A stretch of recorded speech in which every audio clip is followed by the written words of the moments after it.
O presidente do Senado, Rodrigo Pacheco, afirmou que a fala do governador de Minas Gerais, Romeu Zema, sobre protagonismo no Sul e Sudeste merecia, no mínimo, um pedido de desculpas. Beatriz Manfredini volta ao vivo porque tem apurações para a gente a respeito dessa fala de Rodrigo Pacheco e os desdobramentos dela, né, Bia? Com você. Lívia, a declaração dada ontem pelo presidente do Senado no plenário da Casa Alta. Então ele classificou, como um erro essa declaração de Romeu Zema, o governador de Minas Gerais, e disse que essa fala de que o Sul e o Sudeste poderiam ter um protagonismo político sobre as regiões do Norte e do Nordeste merecia, no mínimo, segundo Rodrigo Pacheco, um pedido de desculpas. Segundo Pacheco, essa fala, ela não condiz com o sentimento dos mineiros e mineiras. E ele ressaltou que Minas Gerais tem uma expressão muito verdadeira, nas palavras do presidente do Senado, principalmente sobre a região Nordeste.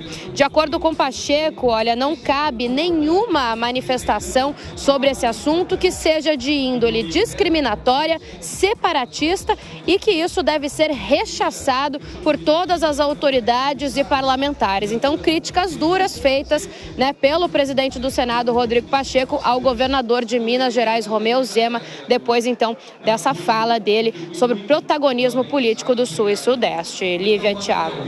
Valeu, Beatriz Manfredini, pelas informações. Um bom trabalho para você. Mais análises aqui no Jornal da Manhã. Agora, qual é a sua opinião, Amanda Klein? Você concorda com o Rodrigo Pacheco, presidente do Senado, de que seria interessante que o Romeu Zema fizesse um pedido de desculpas, fizesse um meia-culpa, ou a situação é tão drástica que é melhor nem voltar a falar sobre o assunto?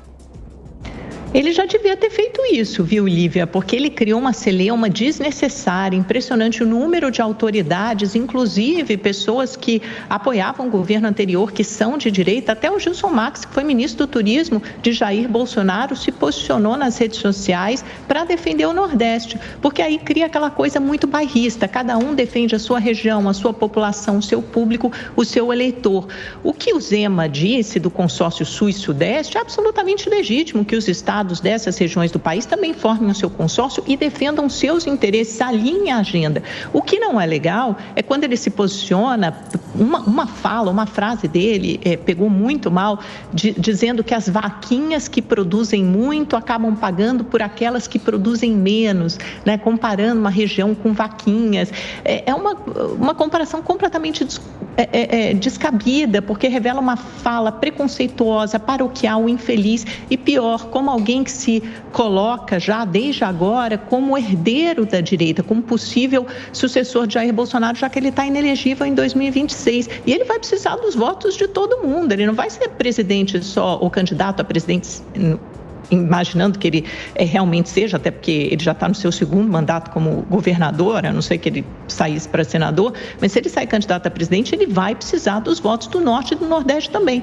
Uma fala separatista como essa, evocando aquele argumento, aquela justificativa que circulou muito depois do segundo turno das eleições, dizendo que o Nordeste é que foi culpado pela eleição do Lula, não vou mais visitar o Nordeste, não vou mais viajar para a Bahia, não vou gastar mais meu dinheiro lá.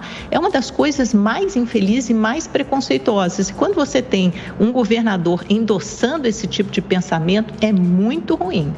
Ô Beraldo, acho que poucas vezes uma declaração causou tanta polêmica. Agora, tem esse caráter de separatismo também? Ele foi preconceituoso? Bom, vamos com calma, né? Ele usar o exemplo da vaquinha. Ele que é uma pessoa que nasceu em Araxá, é uma pessoa de hábitos simples, ainda guarda muito daquele espírito mineiro, usou o exemplo da vaca magra, a vaca gorda, enfim, isso não importa. O que ele falou está ali, reproduzido na entrevista que deu. E aí as pessoas pegam declarações, começam para dizer que ele estava ali militando pelo separatismo, a Amanda dizendo agora que ele embarca numa campanha contra o Nordeste. Olha, é preciso pegar a entrevista que ele deu e ler a entrevista. Não tem nada disso ali. E aí, pessoas embarcaram, sobretudo do governo, apontando o dedo para Romeu Zema, dizendo que as suas declarações são declarações que vêm da extrema-direita. Tudo é extrema-direita, virou uma coisa assim, todos são extrema-direita. Ou você está com o PT, ou você está com o governo, ou você é extrema-direita. Isso é um absurdo. o que Romeu Zema disse, ele está correto. Os estados do Sul e o Sudeste têm uma importância econômica e política que não está devidamente organizada em Brasília. Precisa se organizar, porque é preciso, sim, proteger, defender os interesses desses estados quando assuntos de repercussão nacional são debatidos. Isso é óbvio. O Nordeste faz isso, sempre fez isso muito bem, a região Norte também. Infelizmente, essas regiões, elas recebem muito dinheiro da União, que é repassado dos estados pela União para os estados que mais produzem, repassam dinheiro através da União para os estados que menos produzem, só que este modelo de pacto federativo, que já colocou muitos bilhões de reais nesses estados, esse dinheiro não foi transformado em melhor efetiva de vida para a população. E a população desses estados tem que cobrar, sobretudo, esses coronéis políticos que ficam ali dominando a política local e impedem que a região se desenvolva por conta própria, porque potencial não falta.